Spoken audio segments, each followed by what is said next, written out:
Welcome to another wonderful Wednesday, wonderful winning Wednesday. I forgot that I changed it last week to the new vibe. Give us a moment as we get set up, and while we're getting set up, enjoy the vibe.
All right, let's turn that music down just a little bit. And I want to welcome everybody to a gentleman who I had the distinct pleasure of meeting because he creates a product that is absolutely fabulous. My grandmother just recently in February, she celebrated her 98th birthday. We're trying to push her to that 100 mark. She's still over there. She's able to dance to her punta. She needs a little bit of help to, stay up on 2 feet. But Sure. she's there. She's doing what she's doing. But for the most part, a friend of, I call him my brother. I've known him since college. We actually were suite mates when we were attending FDU, and ever since that, he's been my brother from another mother. I think, I have a closer relationship to him to even my own brothers and sisters at this point in time. His daughter Naomi calls me Uncle Lee, etc. My kids call her cousin Naomi. We just got so many different things going on. But I was the life of the party. I gotta bring out accessories to get my swag on. And the swag that I brought on this time was a beautiful fedora that was made by this gentleman who I have the pleasure of being with me. We had a conversation before, and he is of Haitian descent. So I want to start out by saying sec passe. Sac passe, brother. How you doing? To all my Haitians out there, we love you. We love you. We appreciate you, etc.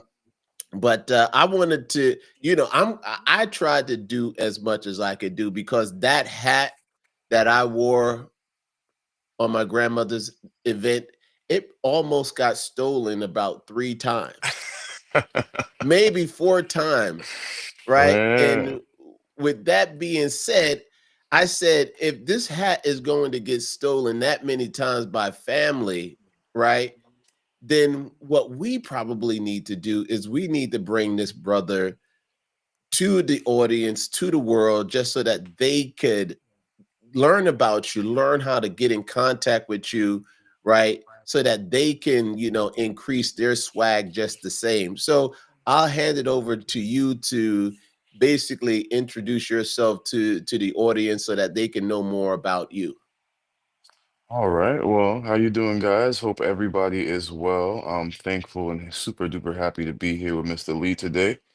It's a great pleasure to, to have my hat have that kind of effect. I hear similar stories from other friends who, who've gotten a hat from me. Their family really take a liking to the hat too. So the the act of your hat almost getting stolen a couple times, that's the kind of effect that I want. And I just shared your website so that everyone will be able to see it. But you've had Thank you. a long journey in the hat business, right? You 100%. know, you started your journey at FIT, the Fashion Institute of Technology, Mhm. right? That's serious. That's not like, all of a something I want to put my name on a brand, right? Right. That means that you were really serious about this business. Tell us about your journey, how it is that you knew from like your young age that creating hat or creating fashion was something that was for you. Sure, I would go more so with the latter. I always knew I wanted to have my foot in design somewhere. So, in my younger years, I attended at the FIT as well as Parsons. Parsons was actually the school I wound up choosing over FIT, but because I had such a close tie to FIT, I pretty much went to both places almost simultaneously. If I wasn't taking classes at Parsons or if it was a little slow, I would be taking classes at FIT just to increase my overall knowledge. Uh-huh. Um, so I always had a knack for design. I started off as an illustrator, and that's the direction, an illustrator. And at the time, I thought that animation was actually the route that was going to be for me. So I ultimately left Parsons and left FIT to head to California to the Academy of Art University, where I learned more so on the animation aspect. But ultimately, the stronger of the two passions was the illustration, mainly the fashion illustration, which kept me in the loop. Once I left college, I stayed in California for a little bit longer to kind of establish myself. I did a little bit of modeling out there, and then I worked in the various fashion-related industries out there. But it was time for me to come home finally. So after I got a little bit of homesickness, I came back one more time, and I realized that, being back here is ultimately where I wanted to be. It's ultimately where I wanted to really put my foot in the ground. So once I came back to New York, I started looking into a myriad of different things. But ultimately, what wound up coming into my door was a friend of mine was getting married. He invites me to his wedding, and then in his wedding, one of the groomsmen, who's also a good friend of mine, he tells me that, hey, I've heard you've been looking for a job because once you come back to New York, you're kind of out of the loop. So you got to reestablish yourself, get a good job going, and get a place, all that good stuff. So my friend told me that he had an opportunity at a hat shop over on Fifth Avenue. It turned out to be the oldest hat shop in New York at the time, and he told me he was leaving and that I should drop off an application and a resume because they might be looking for people like me. So after the wedding, a day or two goes by, I chop that resume up and kind of update it to bring it up to, to bring it up to the standards. I take it over to the hat shop, and let's just say I didn't walk out of there until until pretty recently. I spent about 7 years in that shop. At first, it was just a normal job, but over time, especially after getting my own personal first fedora, I started learning things about hats. I started learning how to customize them, how to fix them. And over time, I started fixing other people's hats. So Hmm. people were constantly coming up to me and asking me, hey, you're really good at this. You seem really good at this. You have a vast knowledge. Why don't you have your own hat line? Why don't you have your own hat brand? And, Hmm. it was just an afterthought for a while. And then over time, it just started getting really, really serious. These questions started coming more and more. People were intrigued. People were really, really captivated. I started making videos for Instagram and YouTube. People were pretty captivated by that. And then finally, I decided to pull the trigger maybe about a year and a half ago. Hmm. Um, 2 years now, because the announcement was in February 2 years ago, and then later that year in September we had our official launch at the shop itself. I did a demonstration, I did an entire event, and it was a brilliant event. A bunch of people came, industry people as well as friends, family, people who were new to hats who just needed a little bit more hat knowledge. Because that my main mission was to bring back the hat culture. It's a lost art form. It's something that used to be there, but is no longer there or no longer as prevalent as it was before. Seen pictures from back in the day, everybody had a hat on, Yeah. everybody. So my goal with this, with this company was, yeah, definitely help you boost the fashion for sure. But the main thing is to bring hat culture back into society. There are a lot of technical benefits to hats, and then there are a lot of aesthetic benefits to hats. And I feel like with a little bit of knowledge, people would gravitate towards it again. So that's essentially where it got me. We've had a successful year. Our initial investment into the company itself and everything that I gambled on, it came to light, it came true. The opportunities are coming left and right. The notoriety is starting to build. People are starting to walk up to me and say, "Hey, you're that hat guy." So You're it, okay with being known as the hat guy. that's a pretty strong title, if you ask me. No, well, you learned the trade under Rod Springer and Jose Henriquez. Yes. Tell me a little bit about learning underneath them and how that probably accelerated your growth path All to where right. you are today. Okay, so Rod and Jose have been in the industry. We have one gentleman, I think Rod has been there for maybe about a good chunk of 25 to 30 years in the industry. He was in clothing in general, so he's had a few different points of employment. I believe he worked at Brooks Brothers for a little while, and then ultimately he got into hats over at this hat shop, and he accelerated at it. Rod, if I could describe it, he is the one person that can talk to anybody and find a way to relate to everybody. He's one of the most friendly people I know, in the sense of, once you meet him, you can't unmeet him. So one of the biggest things I learned from him is that communication, is that interaction, that finding a common place with people is one of the greatest gifts one could have. And it's something that if you don't have it in your repertoire, you should practice, because you never know who you're speaking to, and you never know who they are in actuality. So speaking to them, finding out who they are, allows them to be a part of your story and allows you to be a part of their story. Jose, at the time when I got into the hat shop, Jose had been in the industry for at least 20 years by that point.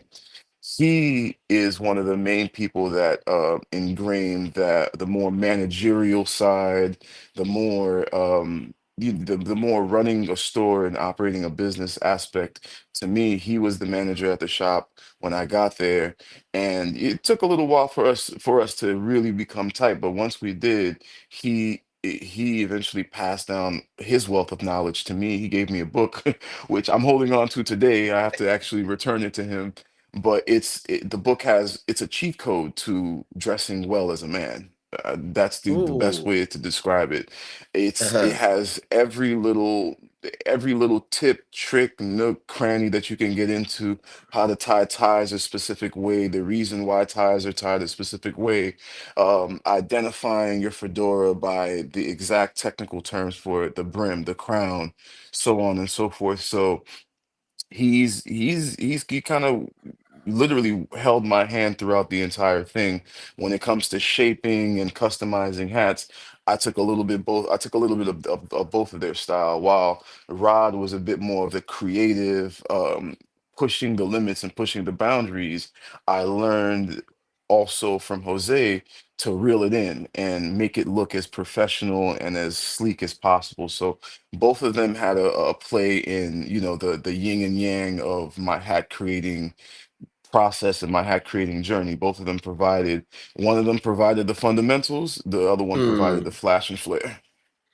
Absolutely. And thank you for sharing that story, plus giving those legends a shout out as well, because, you know, I believe that we accelerate ourselves by standing on the shoulders of giants who have come before us, right? So 100%. we always got to, give them their shout outs. But also the other day, I was watching PBS, Mhm. and there is like a culture or subculture out there, where people are taking it back to like how people used to get really dapper in the 20s, the 30s, etc. Sure.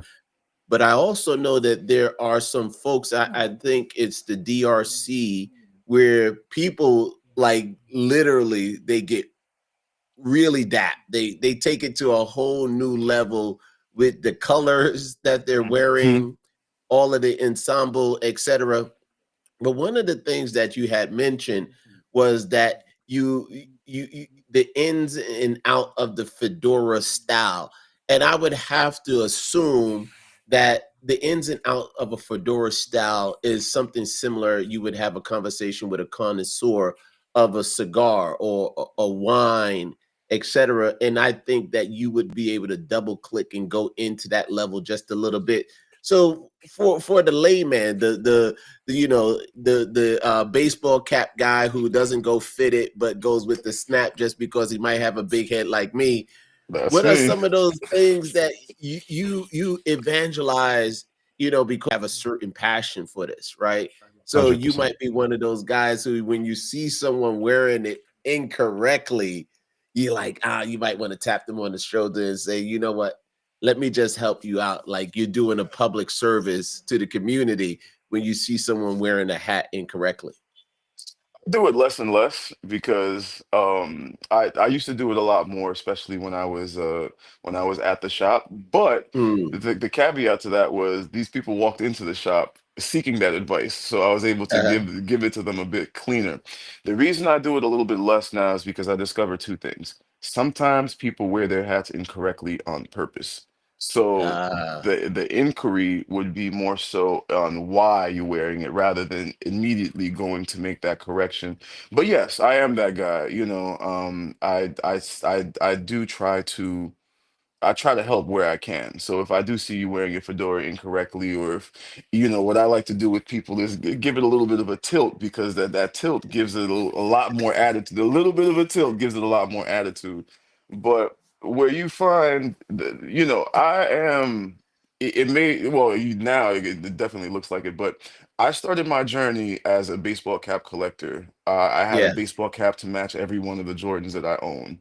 I had a baseball cap to match, and then when it comes to Yankee fitteds and such, I have too many Yankee fitteds. I have one for almost every year that they won the championship because since I'm such a bit of a graphic design junkie, I love good logos. So if you have a solid logo on your hat, I was apt to get it. So that's where I started my journey. So one of the things that I pride myself in is letting people know that, the duality can exist. You can be a baseball cap guy and you can be a fedora guy at the same time. It's just a matter of when and where you decide to use these specific things. So, Mm. one of the things that it brings me to tears every time I see it, not good tears, but bad tears, is when I go out and I'm at a restaurant, I'm at a fancy restaurant, no less, and I Mhm. see a young man or, not a not so young man walk in there with sneakers on, with a baseball cap on, with a t-shirt on, with the sweatpants. I'm like, have we been inside that long that we don't know how to do this anymore? And so this is what I'm here for. You know, you can, like I said, you can have that duality. You Mhm. can be a dapper man, and at the same time, you can have a couple of streetwear pieces in your repertoire too. I love my sweatpants, I love my J's, I love my fitteds, but if I'm going anywhere that is even remotely out of the realms of like streetwear stuff, I want to make sure that I'm properly set up for it. And I think that one of the biggest statement pieces is the hat because the hat makes it easy. You don't have to do too much. You can keep the jeans, maybe you can keep the t-shirt, throw a nice jacket over it, and then throw Hmm. on some Chelsea boots and throw on a hat, and you have an outfit. And you have an outfit that's going to turn heads. You have an outfit that's going to make people take you more seriously. It's not it's sometimes it's not what you do. It's sometimes it's how you dress, how you walk into the room. That initial statement that you make goes a really long way. So if you walk in and you look like you're not supposed to be there, chances are people are going to treat you like you're not supposed to be there. But if you walk in and you look like you own the joint, you get that same level of respect from the people that's all around. If nothing else, they'll question, who is this guy?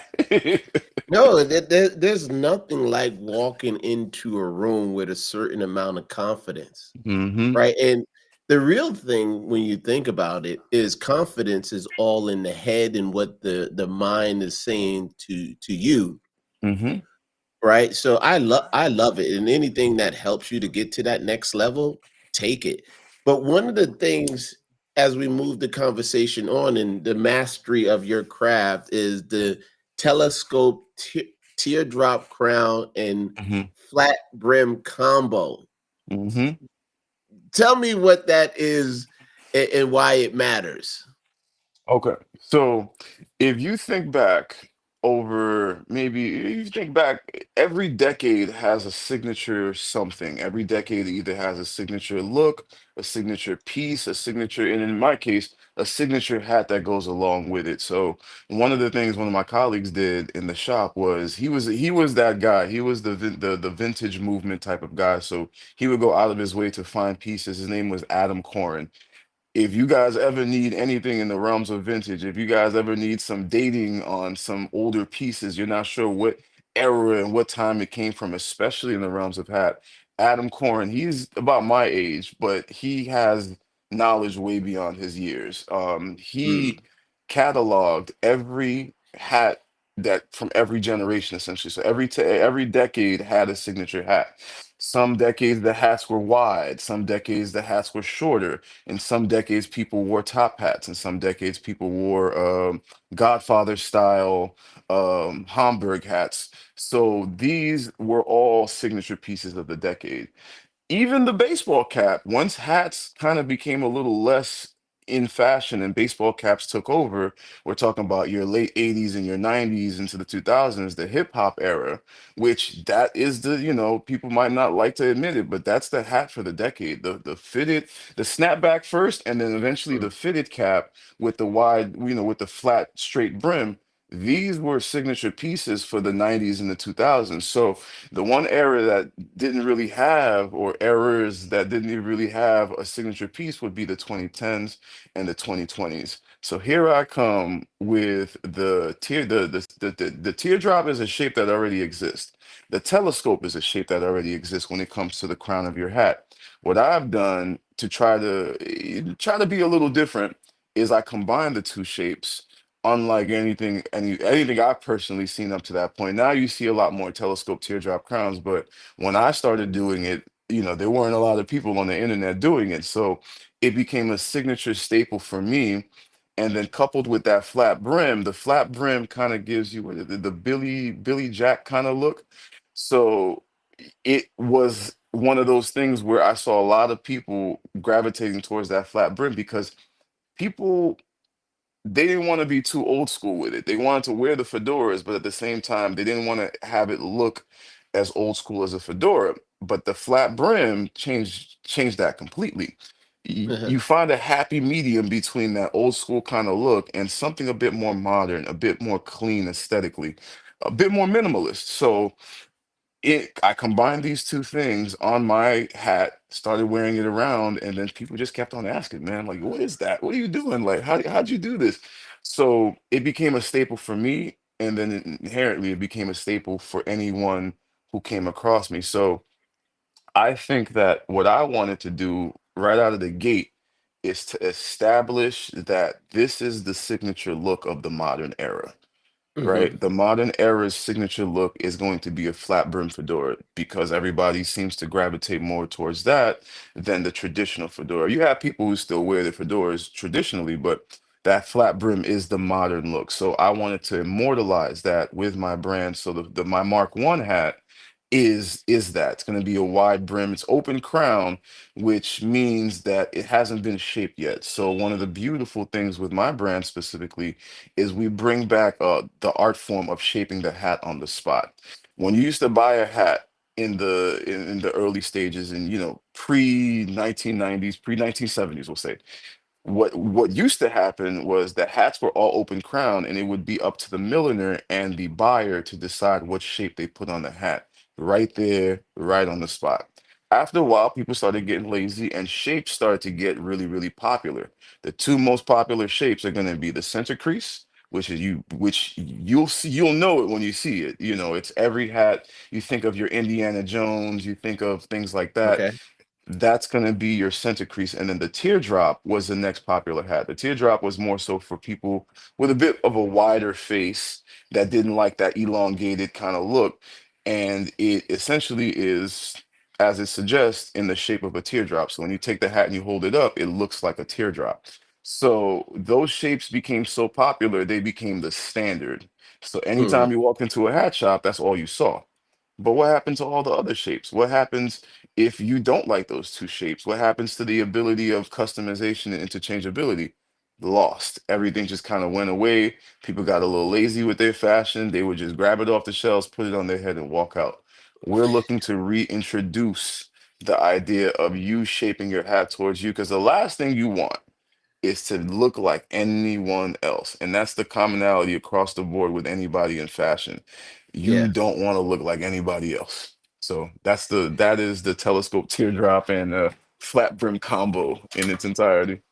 Hey everyone, welcome to a master class in fedoras. Because if you don't know, now you have no reason for saying that you don't know.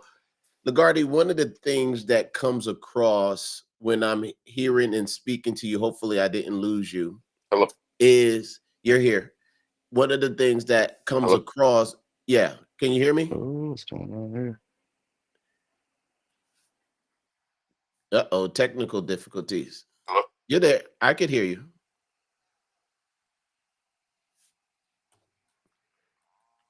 What's going on?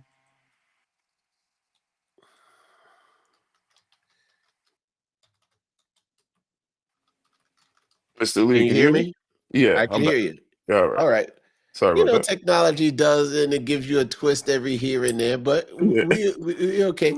One of the things of what I was saying is I can hear from you that you have a certain level of expertise in this space, Yes. right? But also what you have done, I kind of get the feeling from speaking to you that this is your passion, right? Mhm. And since we're always talking about business on this channel, how is it that you were able to take your passion and turn it into a business? The second piece of that is what was the biggest hurdle that you've encountered as you transitioned your passion and put a business on top of it?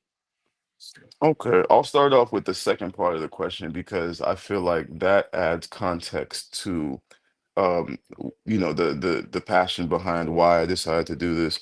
One of the biggest hurdles that you face is, especially being in the industry where there are not a lot of people that look like us, is having that kind of stigma attached, where nobody believes in you at first. Nobody thought Mm, that this was going to be anything. Nobody thought that this was worth investing into, as far as like going to people, going to established manufacturers and seeking their aid in production and seeking their aid in material acquisition.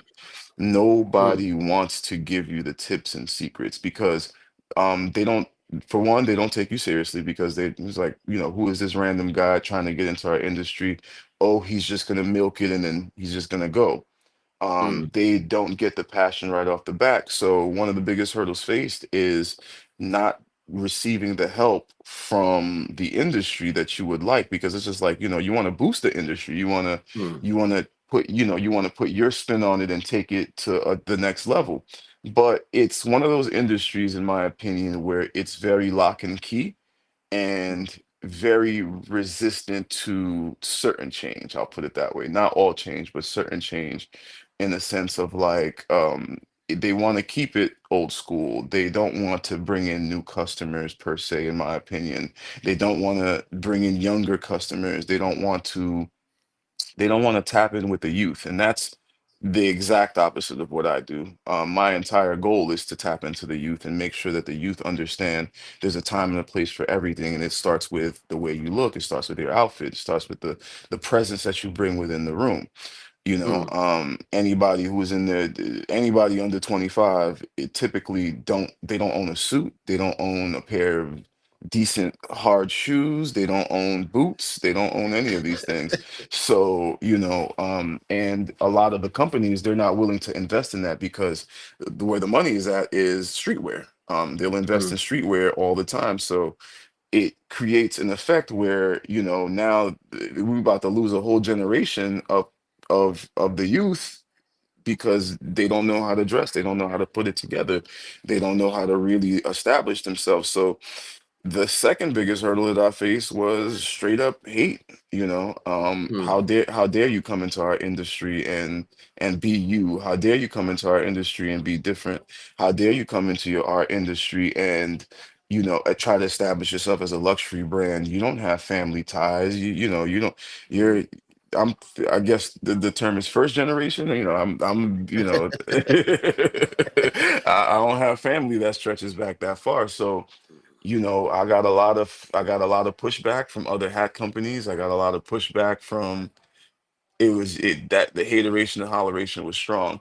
But that's more of a reason that I'm as empowered as I am, especially with my business, is because I don't want that to stick. I don't want the stigma to stick. I don't want the mhm, industry to remain the same. Our people are one of the biggest facilitators of that industry. We make that industry what it is. We set the standard as far as like outfits, looks, and the way, things move forward. So for one of us to go into the industry and really have some passion behind it and bring it back, I think that that's one of the biggest reasons why I decided to start it, is because I want to reestablish what the hat community looks like and mm, how the hat community moves. So, I immediately I found one manufacturer, shouts to McGill Hats from Canada. mm, Me and them are like this. They've been literally in my corner since this battle started. They were one of the first to believe in me, and believe in me to the point where they were just like, here, these are the materials you need, these are the materials we provide, and this is your opportunity. So I've been working with them closely from the very beginning, and with their backing alone, I've been able to then carry my business to where it is now, where I do have access to the materials, I do have access to the resources, I do have access to the knowledge. And once that happened, I hit the ground running. I've been in and around the industry for long enough to know how things work, and I've been around business long enough to know that I want to be a part of it. no, no. One of the things that I hear from you is where you are today. If you can, because we're going to be wrapping up just quickly, tell me, where is Lagarde Hats going to be in 5 years? In 5 years, the goal is to be one of the number one hatters across New York in general, New York City in general. And I want to like, I want you to think, when you think of hats, I want you to think of me immediately. Just like your modern day Dapper Dan. Like when you think of fashion in Harlem, that's the first person you think about. When you think in fashion in New York, he has to be in your top five because Yes. these are trendsetters, these are trailblazers. So in 5 years, we're gonna have a shop on Fifth Avenue, and Hmm. we're gonna be selling pieces from all over the world, with our staple piece being the Lagarde hat. We're gonna be providing the services that are long lost. We're going to provide hat repair services, not just for fedoras, but for fitted caps as well, because that's where I started. And I want people to know that if your fitted cap needs a little bit of help, if your fitted cap needs a little bit of stitching, the Hmm. top button falls out, or, it needs a little bit of steaming because you sat on your fitted accidentally, I want you to know that you have a home with me and you can come work with me. So, the goal in 5 years is to be a well-established hat sale brand as well as a well-established hat repair brand. So that's the direction.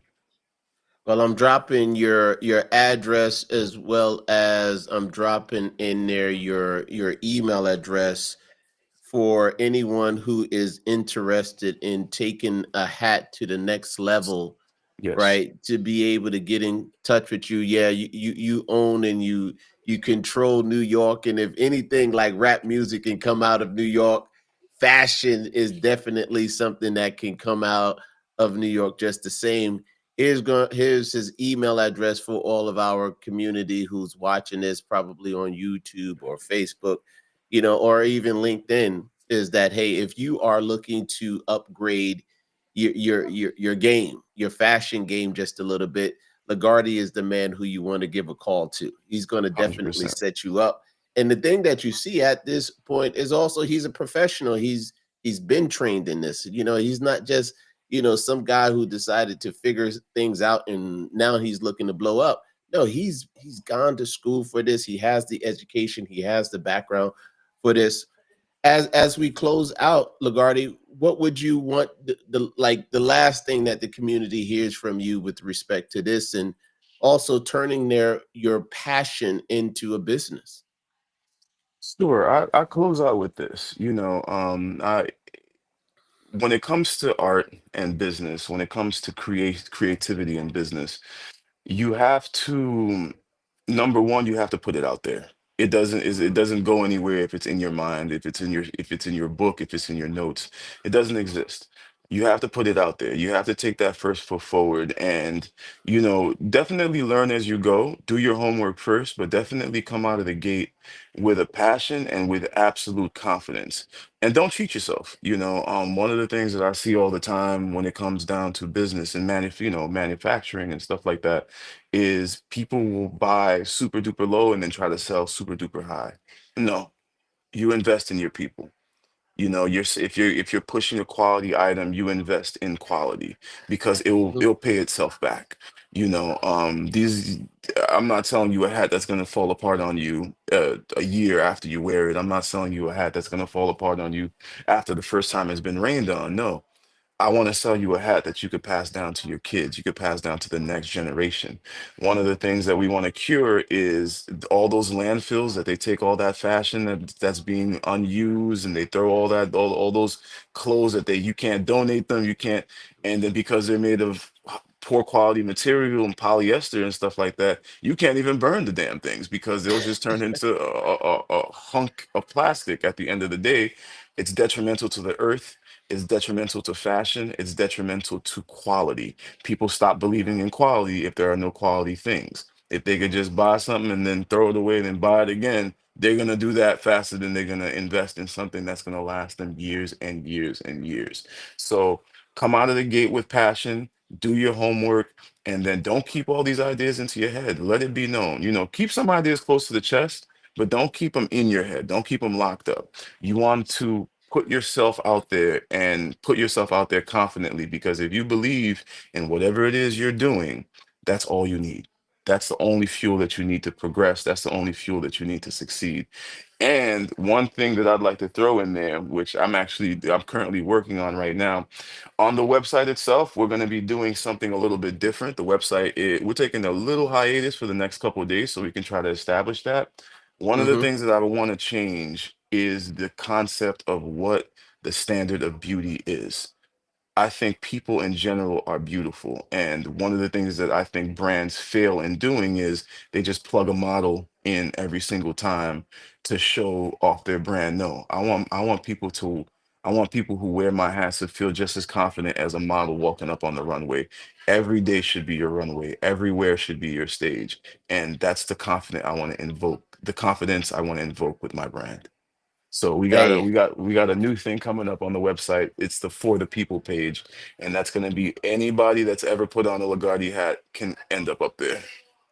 absolutely. I love it, and I look for my Lagarde hat and to be modeling, telling people, "Hey, this is my link to the Lagarde website, etc." Hey, brother, I want to thank you not only for your time but coming to us and sharing your passion as well. I believe that if the passion that you have, there's some person somewhere in this world who has an eye for fashion, but they don't know how to get started, that they could reach out to you, and all your contact details are there just the same. So Please, thank yeah. you. All Thank right. you.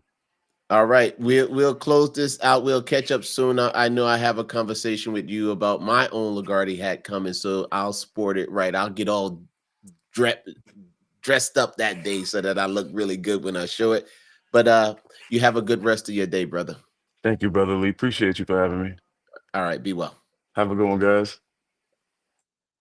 All right, everyone. As we close it out, one of the things that I love about, bringing this all together is the fact that I'm able to talk with other entrepreneurs as they are transitioning. And one of the things that I love about Lagarde is the fact that he's been able to take his passion, right? And you can hear his passion.